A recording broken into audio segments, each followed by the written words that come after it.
Hey, is the oil change done yet? Let me take a look. We pull up my dipstick. I make the dipstick noise. Mm-hmm. Yep, we're all good. It's only been 56 days. I've been sitting here for 56 days. I've been here. The coffee's gone cold. The donuts are stale. I've read every single magazine here 6 times. I know them by word. Yeah, what's the letter? What's the 15th letter of the third line on page 63 of the People magazine? L. Yeah. Yeah, of course. I know that. Yeah. I know that. I've been here for 56 days. Hello, everyone. Welcome to End of Mission, the podcast you listen to while getting your oil changed for 7 hours. On today's episode, we're going to refly STS-94 as STS-94. Yay! And I should warn you, I forgot most of this because I made the slides 2 weeks ago. I've been reading about Genesis, so this is going to be as fun as it is. We're going to learn so much, and so am I. We're going to learn everything together this time. I am Paul, the pressure-fed astronaut. I'm Face of Sarcasm, the guy who desperately wants the oil to be changed quickly. I can't sit in a room for 2 hours waiting for it to be done. Oh, wait. Oh, it says we got to change the air in the tires, too. Nope, we're going to do that later. Okay? Okay, so... we do the flashback, at the beginning of, what was it? At the end of Back to the Future 2, remember? Yeah. He says, I know someone who can do this. And to do the cool, the end of Back to the Future 1. That's what I was thinking of. So, STS-94 had a premature landing, right? Fuel cell broke. They had to come back down. Yeah, Robert Arson decided to try and pull a funny. Yeah, I tried to do some funny things. It was less than funny. Yeah, it wasn't. No, it's not that good. So... 56 days. So this is Columbia again. Mm-hmm. OV-102. This is the 85th flight of the space shuttle program. This is what screws up the schedule again. Yay! This is the 23rd flight of Columbia. We just did the last one. The previous flight of the shuttle program was STS-94, which went to Mir, actually. And the previous flight of Columbia was STS-83. Here it is being rolled back. So obviously you have the minimum duration flight on STS-83. NASA determined that they could refly the mission after minimal refurbishment, and we'll talk about that. Again, just changing the oil. Change the oil, right? Roll it back, change the oil. Mm-hmm. The reason this mission is interesting is because of this. Okay, good. Cool. That's the reason. I mean, we got some combustion experiments, right? That's pretty cool. But is it going to be another fuel cell? Yeah. Also, is that cool transporter thing that's carrying it? Yeah. It's so cool. SpaceX owns them now, but yeah, that's what they used to roll the shuttle around. It's cool. Yeah. This is also the cheapest shuttle mission. Ooh. How much did it cost? I was going to ask you that. How much do you think it cost? So on average, for oil. So on average, if you even out again doing the accounting for the shuttle program and something like this is just pick a method. You're wrong and you're right. On average, they're about $450 million. Mm-hmm. How much do you think this one cost? $449 million. You're way off. 200 million? Getting closer. 150 million? Getting closer. 100 million? Still too much. $63.3 million. Wow. Okay. Yeah. To put this into perspective, a Falcon 9 sells for $67 million. So this is cheaper than a Falcon 9. That's right, SpaceX losers. I got you. I got you. Space shuttle mission is cheaper than a Falcon 9. We'll talk about why that's kind of funny accounting, but it's $63 million because it's a reflight. So, how do you process the shuttle? Well, you take it, you drive it into the lift, right? Yeah. Right, and then you lift it up, right, and then under it you remove the one part, you remove some of the panels that's covering the engine. Yeah. Right, and then you go in and first you got to empty out the oil pan, right, and there's a little screw for that, right. Yeah, you get the thing, it drains it, and of course then you go find the oil filter, which they built the car around for some reason. Yeah, You can't. First, you have to disassemble the alternator, the entire chain. It's there it is. Yeah, there it is. Yeah, you can't reach it from the bottom or the top. You have to do both. Yeah. So the shuttle lands, right, and the first thing they do is they drain the ohms because it's full of dinitrogen tetroxide and liquid cancer. Right, exactly. The Right. So gases. first you drain the oil pan. Yep. They have those support vehicles to take it all out, and then they drag it back to the orbital processing facility, right?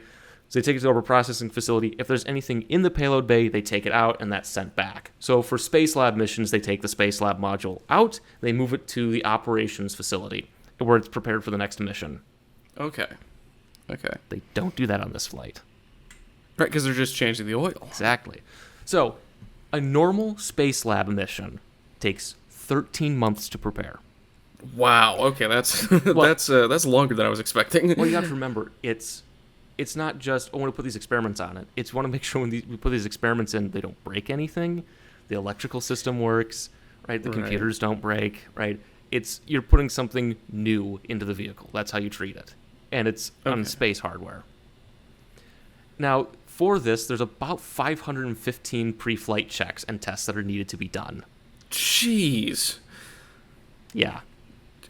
Gosh, let's go down the list. You just unfold it, and the thing's like a mile long. Yeah. But you gotta remember, it's flight. They also have all these experiments. They have their own unique requirements, electrical problems. Computers got an interface. And remember, this is 1997, so it's all caveman technology. Right. It's still VHS tapes and You gotta consult the tablets. Yeah. Gotta chisel in a check mark and a signature. Yeah. You gotta remove the tablet, put it back, and rearrange it correctly. Yep. So wait for the blood moon. Yeah. So normally you take the module out like this on the crane and then move it to the O&C facility to be prepared for whatever next flight. Right. Scrape out the experiments and all the cigarettes, the ashtray, all that. Yeah. On this one, they don't take it out. They take it out of Columbia. Right? Mm-hmm. But they don't take it out of the orbital processing facility. Oh, okay. They keep it in there. Yeah, they keep it there. Now, obviously, they need to change out the fuel cells on Columbia, and I mean, look at the list. So pretty much what they're doing is they're doing this whole thing in parallel with Columbia, because they're treating this like a launch scrub instead of a new mission. Okay. This is also why it costs $64 million instead of $400. Got it. Okay. So they also deferred a bunch of inspections because, again, they're just flying the same mission. They're not doing anything different. The experiments are in there. They had to change a few things. Like, I think a VHS player broke because it's a VHS player. It's something in the 90s. Yeah. There's some of the stuff they had to exchange. They did run some experiments. They had to change some of those things out. You clean them out. So, of these, they only do 35% of the inspections that they normally would do. 63, 67 are for orbiter and integration, right? You're attaching it onto the orbiter vehicle. You got to make sure it fits. 9 are maintenance, so cleaning it out, the ashtray, that kind of thing. Some of them were done in the orbiter processing facility or on the pad. 11 aren't done because they need to go to the other building for those, so they just couldn't do them. 11 just and they want to keep it there. Yeah, because again, it's not like you're doing something new. 11 weren't done because they required ground support equipment. They couldn't get in there because, again, it's in the OPF. Just 3 weren't done because they couldn't access them. Again, because they started with those parts and then built the orbiter around it. And then 5 were unique interfaces that they had to fix, probably the ashtray, that kind of stuff. Cigarette lighter, make sure they all got to work. Yep, they all have to work. So got to get the backup cigarette lighters as well. Yeah. So with the orbiter, most of the work was the standard fluids replacement and basic inspections, right? They also had to pull out a fuel cell and call their friends. It's a corded phone. I forgot they don't have cell phones yet. Right. Structural inspections, because again, you're flying into space and coming back down. That's flight loads. They deferred those to the next one, so they'll just wait for the next flight. Because again, 3 days, not that bad. Yeah. Right. So the SRBs were just stolen from a Discovery flight. I was like, we'll just take these. I like to imagine a guy walking in is just yoinking the SRBs. Yeah, he's got a trailer just kind of pulling him behind him. It's like, what are you doing with those? Don't ask. Yeah, he's reversing in his John Deere tractor like a riding mower. Yeah. He's just backing it up in there. It's like I need to borrow these real quick. So they are replacing experiments on Space Lab itself. Gotta make sure the fire extinguishers are in. Doing all those. Yep. Got to keep Bob Arson out. Yeah, Bob Arson's locked out of the room. They borrowed some engines from Atlantis. This is actually how they do engine installation on the shuttle. This is not Columbia because this picture was taken in 2005.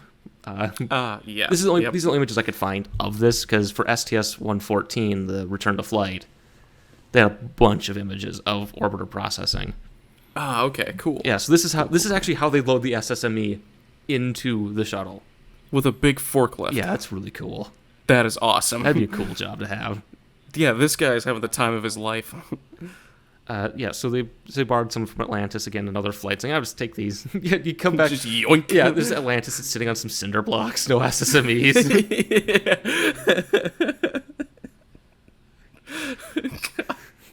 They left the OMS pods on. They didn't even replace those or the RCS thruster. Because, again, it's just, we'll just drain the tanks and fly it again. Whatever. Yeah. Obviously replaced fuel cell 2. And they, again, launched Scrub, not a reflight. Which, that worked. 56 days. 56 days, $63 million. Yep. And just had to steal some, SRBs and SSMEs from other shuttles. Yeah, whatever. They won't notice. Don't worry. We left an IOU note. We'll post a note. Still took their cassette player, but Yeah. You'll see some of that. Good. So here's what's flying. This is the payload. Look. Wow. Space hab. Gas can. Yeah, you didn't just swipe this from STS-84, right? You didn't swipe that image, right? Actually, this is from STS-94, the page for it. Okay. I just, again, the same. Like, half the pictures for this are from STS-83. You can tell because the mission patch is different. Because 83, the mission patch has a red border. 94 has a blue border. You'll see it. So this, so this is the payload. This is the crew. Look at this. We don't have to spend half an hour talking about the different experiments. We're treating this like a reflight. Look at this. Yeah. So Look at that. So you can see, of course, this is the cake. They always had a cake with the mission patch. That's great. Yeah. You know the crew, right? You can name all of them? Yeah, of course. I can name Commander James Halsell, Pilot Susan Still / Kill Rain. Oh, you're just looking at the thing now. Yeah, of course I am. Mission Specialist 1, Janice Voss. Janice Voss. Janice Voss, I'm sorry. God, where did you learn to read? I didn't learn to read. And they have launch preparations on the TV in the background. You can't tell because it's the frame refresh rate. Because this is caveman technology. I forgot about the television TVs in the 90s. Oh yeah, and that kind of furniture too. Oh, this screams the 90s. Yeah, late night. This is 1997. This is July 1997. Oh God. So there they are, getting ready to go again. We don't need to do that. Just watch STS-83 for the science and the crew. Yep, exactly. Gonna watch you actually pronounce it correctly instead of me fumbling it. So you can see this is how they're getting their suits all good. This is the guy doing. Hey, look, see, you can see even he didn't change the patch. Same one. Yeah. Same flight, so it's only a reflight. Yep, here we go. There they are leaving the welding shack. You can see getting out of the Astro van. So they are going into Columbia on the White Room. You can see, and these are actually contractors doing this. U.S. Space Alliance. Oh, that's what this is. These are the people who would run this, the contractors. Oh wow. Okay. Yeah. Yep. So here they are getting in. Wait, he's not supposed to be here. I'm joking. That's contact. Yeah. I know. Okay. Good. Yeah. You recognize. So here's the launch. See, look at this. Isn't this great? We're like 15 minutes in. Already we're launching. Yeah. It's a reflight. Yep. So 88 days after this mission lands, it flies again. Dang. It's back on the pad. It had a delay. So the launch is on July 1st, 1997 at 2:02 p.m. Eastern Daylight Time. And it actually launched 47 minutes early because of weather coming in. Because it's early. Yeah. Wow. It usually doesn't happen. Yeah, usually it's delayed by, times. Yeah, things happen.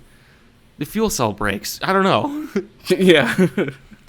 So this is a 16-day flight filled with science.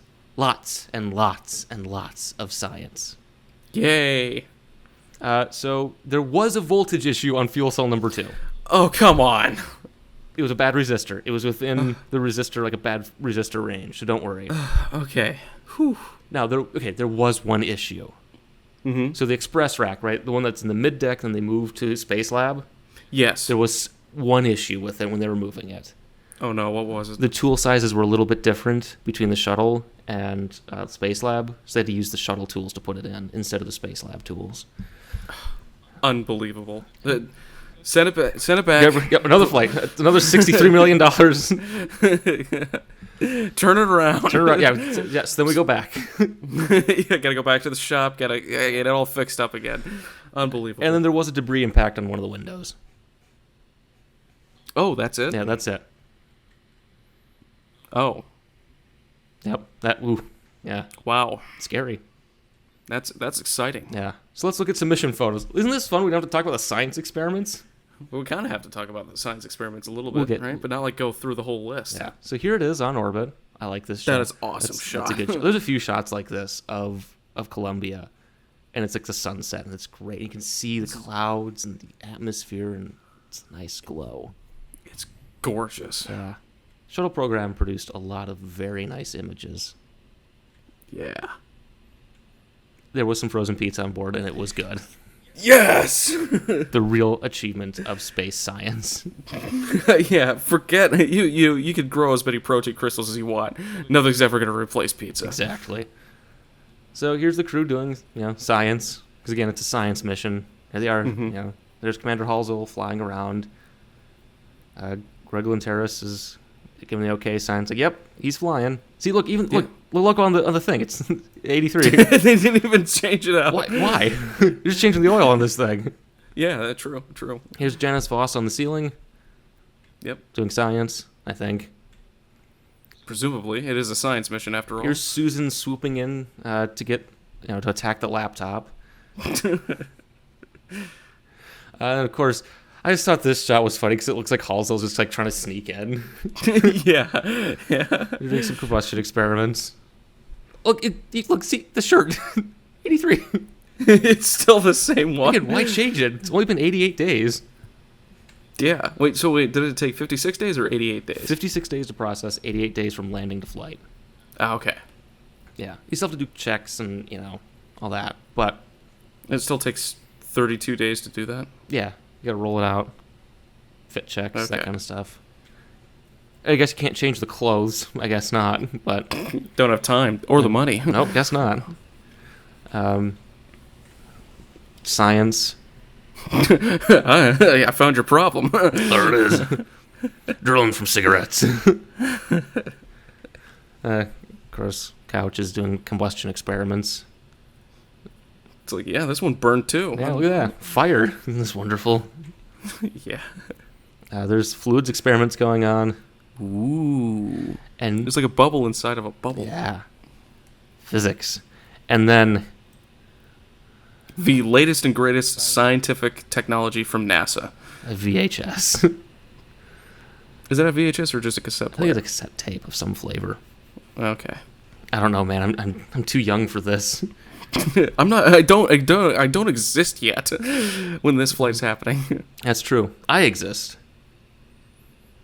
Yeah. So this is good. Science. Combustion experiments. Woo! Yeah. 2 weeks. And if you wear sunglasses on a flight, I will find those pictures and I will use them. This is a threat. Yes, because you look cool. You're on the space shuttle wearing sunglasses. You are cool. Yeah. Yep, so there they are on the flight deck. Looking cool. So here they are taking the express rack from the mid-deck to Space Lab. Ah, okay. Yep. I see. And there's where they had those issues in the tunnel. Where else are you going to have those issues? Not in the tunnel? No. Look, if there's any problem that's going to occur, it is going to occur in the least convenient place possible. That's true. That's very true. And then here's, of course, God, I forgot his name already. Do you need to refer Donald Thomas? Yeah, Dave. That was Dave Thomas. You wrote Donald Thomas. Don Thomas. Okay, he's a website, Ohio Astronaut. Again, why else would you want to leave the Earth? Here he is fighting fate by having a picture of his family with him.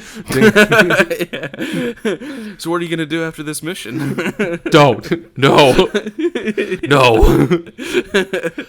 Actually, it's a combustion experiment. I don't like my family anymore. On you go. Oh, we lost it. Oh, no. He has a dramatic moment. Never mind. Whatever. Yeah. So now they're doing a repair on one of the experiments. I think this is the large isothermal furnace they're working on. As you can see, they just look at all the wire. You can see why it takes so long to do inspections. All right, wire 1 of 16,000, wire 2 of 16,000, wire 3 of 16. Yeah, it's the red one. Yeah. All right, so there's 3,000 red ones. Which red one? It's down there. Did Bob Arson design this too? He did, yeah. Uh-oh.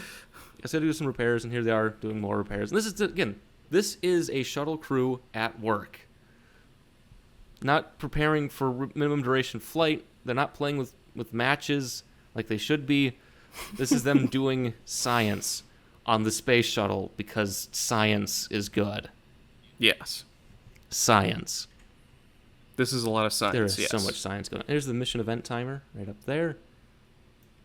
Oh, yeah, war clock. Yep. It's digital, too, I think.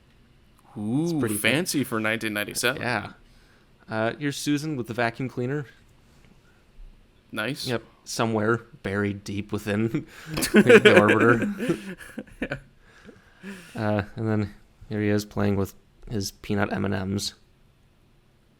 You got science. There's protein crystals that need to be grown, buddy.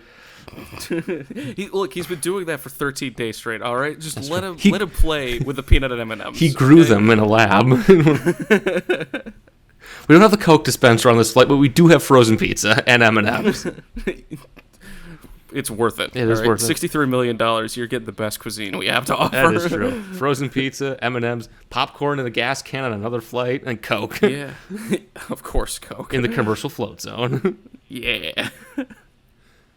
Then here's Susan helping to, this is how they wrapped up garbage. Oh. She seems... They didn't have garbage bags? No, that is a garbage bag, and they did duct tape it. And the next picture is actually putting it in the trash receptacle. And again, you wear sunglasses and look cool. I'm putting it in the slides. I like that you could see that he's obviously on the flight deck looking up through those windows and seeing the Earth. That is awesome. Which is really cool. That is really cool, yeah. Yeah. So here they are stuffing the garbage into the garbage can. They got the fists, yeah. God. And then Susan is carrying the flight name tag of Pam Melroy, who was one of the newest members of the shuttle pilot program, who I have met. Oh, cool. She was also the deputy administrator of NASA under Biden. Oh, okay. Yeah. We won't be covering any of her flights until we get to the ISS, because that's all she went up to. So that's going to be at the end of all this. Got it. So that's in 6 years. Yeah, in 20 years when we finally get to it. Mm-hmm. Yeah. Yeah. Yep. Pilots, Pam. Let's do some science. Yes, finally. You see what that is? That looks like combustion to me. That looks like some combustion. Isn't that cool? Kind of looks like that dilithium crystal chamber, Ooh, yeah, in Star Trek. Yeah, Star Trek 4. Yeah. Voyage Home, yeah. Yeah, that's cool. So this is the fiber-supported droplet combustion 2 experiment. So they have it on fiber, they put droplets on it, and they burn them. Yes. So you can see, so they're burning N-decane, so there's 10 hydrocarbons, there's decane, of course. Like octane is 8 hydrocarbons. That's what you use in gasoline. Oh, okay. Yeah, octane, isooctane. Because you get the different structures, because it's carbon, there's 4 places you can bond. So you can see droplet size versus time. Mm-hmm. And how they burn. Oh yeah, the burning size, 0.76 millimeters squared a second. So that's the flux of the burning. I did a combustion class, so I know what DO means. It's a constant of some flavor. And you can see time from ignition. You have the square of the droplet diameter. You can see they get big and then they get small. And it gets big and then it gets small. And it's big and then just dies. Just dies. Bubble exit. Now this is the droplet combustion experiment, and I have video of one of these. So Ooh. Want to escape? All right.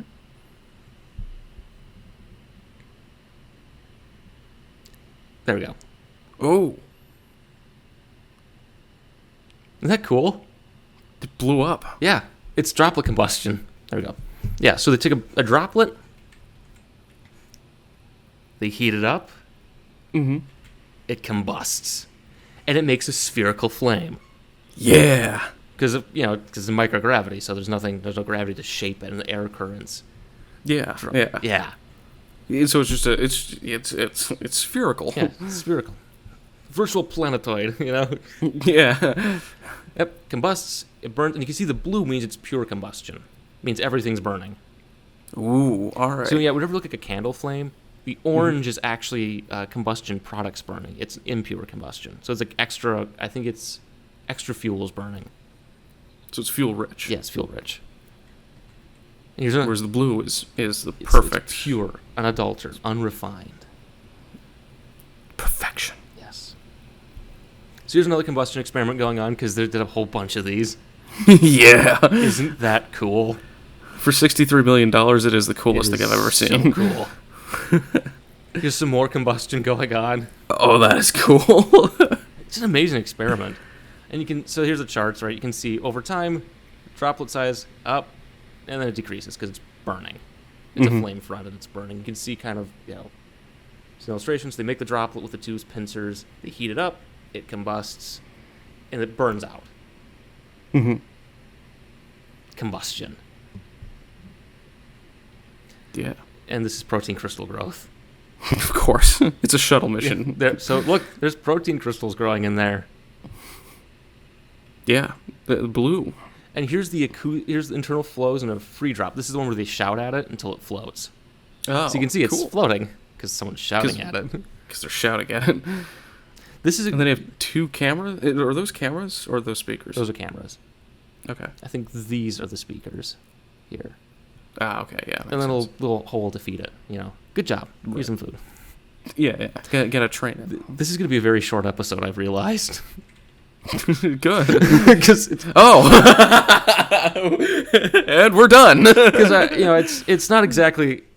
I focus most on the combustion experiments because there's pictures of them, so that's why I picked those. That's why I just did those. And you can find stuff like dendrite growth, and again, I have in the description there'll be a link to a compendium of pretty much every experiment that happened. It's 600 pages long, and it tells you every experiment they did. Oh wow! If you're that interested in the large isothermal furnace or Tempest, stay away from me, and you can read that. Okay, it's available. It's in the description. This is a short episode. It's like half an hour long. This is great. Yeah. So, Columbia lands on 17 July 1997 at 6:46 in the morning Eastern Time at Kennedy Space Center. It flies 15 days, 16 hours, 44 minutes, and 34 seconds. 251 orbits. Excellent. The nice long. Hey, as they planned, right? Yep. It is a resounding success, aside from the hiccup early on. They actually achieved 500 seconds of combustion, which is a record. That's a long time. That is a very long time. They got a 500-second combustion experiment going. I couldn't find anything on which one it was or where it was, but they did that. That's like over 8 minutes. That sounds about right, yeah. It's like 8 minutes and 20 seconds. Yeah. Sounds about right, yeah. Yeah, Bob Arson was really excited about that one. So, yeah, it's a resounding achievement, good combustion experiments. The only reason this mission is really interesting is because it was flown again.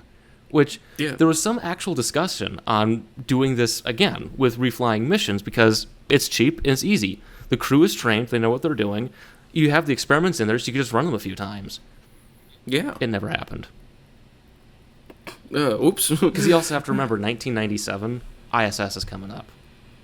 Oh, yeah, and everything's going to be geared towards... Everything's going towards ISS, which is unfortunate because I think if you did more missions like this, you'd probably get a lot more science and a lot more successes out of the program. Yeah. You set up an orbiter, do a few reflights. Yeah. And maybe even switch out a few payload specialists or two, Yeah. Because I remember, I think Don Thomas actually broke his ankle during training for STS-94, but it healed before. But there's some crew photos of him. He's got the brace on. Oh. So, yeah, again, resounding success. Good mission for Columbia. And also, this is SILTS. I told you about this last time. It's an infrared camera on top of the tail to look at the orbiter as it's going through re-entry. Cool. That's on STS-28, so don't worry. When we get to STS-28, whenever you put that in the chart, we'll get to it. Yeah. That's STS-94. Resounding success. Resounding success. Good job. A lot of combustion, and with video this time. Do you like the, Yeah. you like the inclusion of video, right?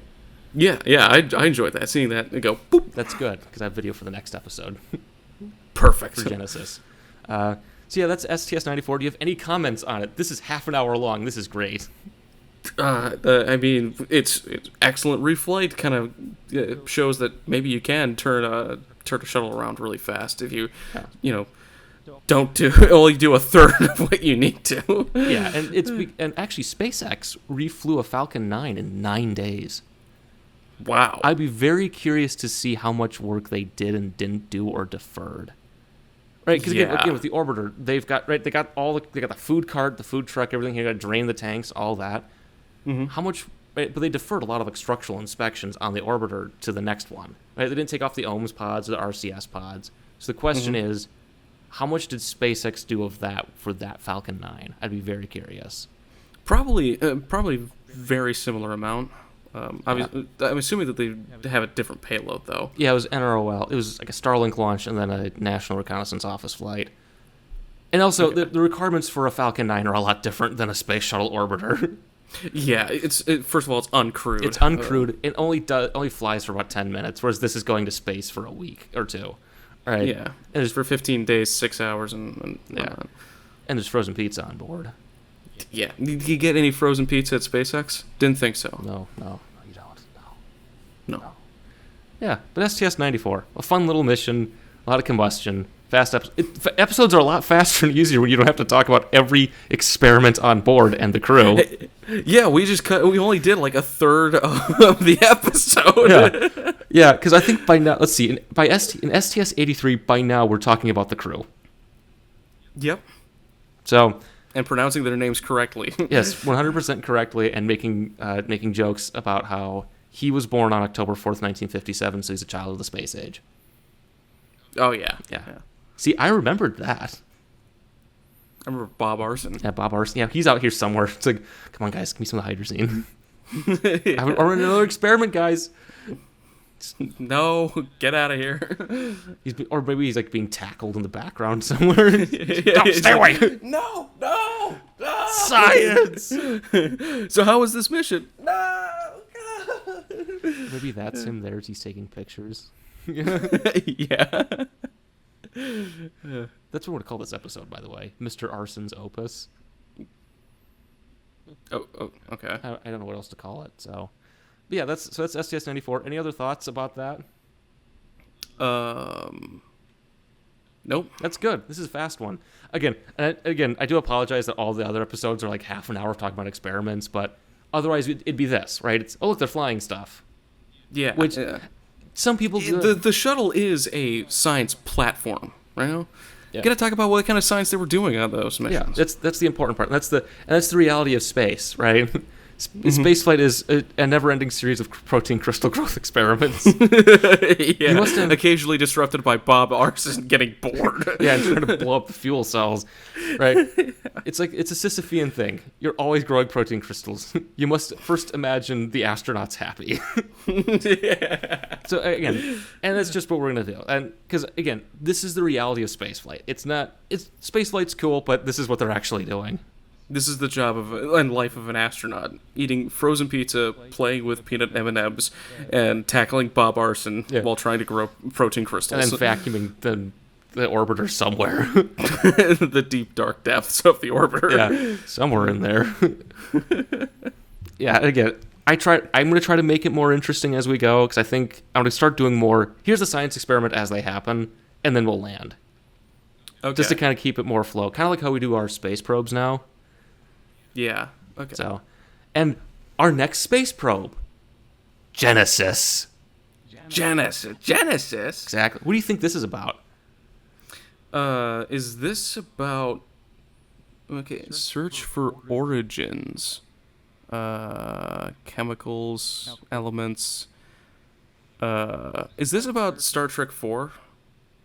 You mean Star Trek 3? Yeah. Shoot. Star Trek 3. I was thinking of Star Trek 3. I'm tired. I'm sorry. Brain no work. Brain no work. Right Network. No, Star Trek 2, because it was introduced in Star Trek 2. Yeah, but they went to the planet in 3. Star Trek 3, yeah. Yeah, search for Spock. Yep, search for Origins. Yep. That's different. Spock is at the Origins. Yeah. On planet Genesis. Yep. We're going to do some solar wind collecting, but that's not the reason this mission's interesting. Oh, okay. Yeah. It's interesting because you like solar wind, but it's not interesting for that reason. Okay. I say. Maniacally.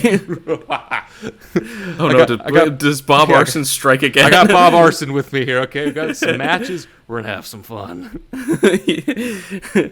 Yeah, obviously it has solar panels for powering, but somehow he managed to sneak a fuel cell on board. It also looks like it's on fire. There's fire coming out. Yeah.